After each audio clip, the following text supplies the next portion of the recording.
everyone, today we are going to see how to add a strict transport security header on the Nginx server. We are going to use proxy tool like burp suite to intercept the request. Let us go to the Ubuntu machine and check the IP address of the server. Open web browser and capture the request within burp suite and analyze the corresponding response.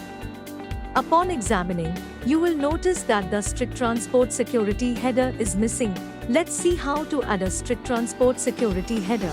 Go to the Ubuntu machine and open the configuration file of the Nginx server with sudo or root privilege. We have to add _header strict transport security max age is equal to 315360000 always. In the configuration file of the Nginx server, which is located at /etc/nginx/sitesenable/default, let us save the file and restart the Nginx service. Now we will send the same request from the burp suite and observe the response. As you can see, the strict transport security header has been successfully added in response headers. Thanks for watching and stay tuned for more cyber security related videos.